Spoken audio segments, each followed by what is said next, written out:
All right, guys. So I've been using this Vivo X Fold for about 24 hours now. So this is really about my first impressions of the device, and it is definitely positive vibes right now with this phone. Very, very nice fingerprint reader. Very nice aspect ratio for this outer display. Samsung, please take notes. Make the display wider and more usable. I understand the one-handed usability, so before people get on me, I do like sometimes to be able to do things with one hand with the Z Fold 3, but preference, if you let me choose, I'm always going to choose the wider display here because to be honest, with this display being so narrow, a lot of times I just open it up and use the inner display. So the outer display gets very little use with me. Now, back to the X Fold. I almost called it the Z Fold. The X Fold, great outer display, like I was saying. Very nice touch with this alert slider, toggle switch, whatever you want to call it. IR blaster works very well. The internal fingerprint reader works really, really well, really fast. Loving the display on this thing. I would say if Samsung is grade A, this is maybe an A- screen. So it's pretty close. I prefer the punchier colors on the Samsung device, but this display is still very nice. It gets nice and bright, so you guys won't have issues out in the sunlight. I am getting 5G. Let me see if I can get that to focus. I'm getting 5G coverage. In my area, it's not the fastest, but we still get 5G. So if you were wondering about that, I have T-Mobile service that does work. Speaker quality has been really good. Ooh, that's going to be one of my gripes there. I'll come back to that. Speaker quality has been really good on this device. It doesn't have Dolby Atmos, and I was looking for that. I'm so used to my Samsung toggles, but I was looking for it in the toggles. You guys can correct me if I'm wrong, but I did not find an option for it. So I am assuming that there is no Dolby Atmos. I did try to Google it, research it. I didn't find anything claiming otherwise. Now, battery life, man. So it's only been 24 hours.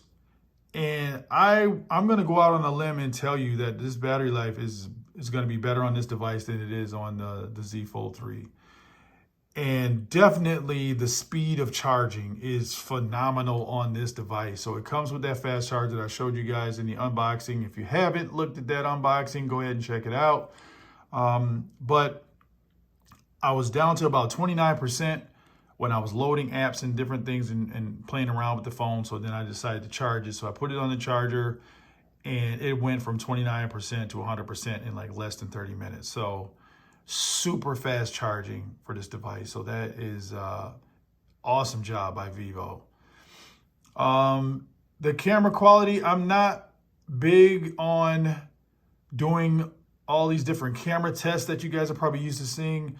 I did take some photos, and I will say that the camera is pretty good. I'll just show you some of the photos here. I don't know if this is going to do it justice, but this is the selfie camera. So I had that out. But this is the main shooter here, and I was just taking just some random pics. And man, I want to say this is some pretty good quality here. You guys can comment below if you disagree, but some pretty good picture quality. There's my little guy Gizmo there. So camera definitely really good on this device. But like I said, I'm not a photographer or anything, so I didn't spend a whole lot of time with it, even though it is supposed to be a really good shooter. All right. Now, the crease is definitely less visible here than it is on the Z Fold 3. And just like the Z Fold 3, it kind of disappears as you're using the device. But I do love the technology of the hinge that they used here. So no IP rating, that's a bummer. So I definitely don't want to get any sand or moisture or anything on this device. But there is no gap, as you guys can see there. So if you're putting it in and out of your pocket, You shouldn't collect lint and dirt and dust and all that stuff. So the hinge is very solid. So just keep it away from getting wet and you should be fine. I'm loving this vegan leather back on it. It makes the device so it's not as slippery. So that's a plus. So really, my biggest gripe is going to be the software. So there's a lot of bloatware. There's a lot of things where you have to do workarounds to get different app permissions and system permissions to try to get to run. So that is going to take some time to get used to and figure out some more workarounds. One of my biggest gripes, though, is I don't have my Google feed here, and I kind of underestimated how much I use it. So if anybody has some advice on how to get my Google feed over here, I greatly appreciate that. So that is like the biggest L that I took, not having my Google feed here. Now, one other bug, or I don't know if it's a bug or maybe just it doesn't have a great Bluetooth connection, but I can't get it to stay paired with my Fit Pro 2. I forget the model number of this one, but it's a Samsung. I've never had any issues with this staying connected to any of my Android phones, but for whatever reason, it doesn't stay connected here. So I really need that to work to get my notifications going.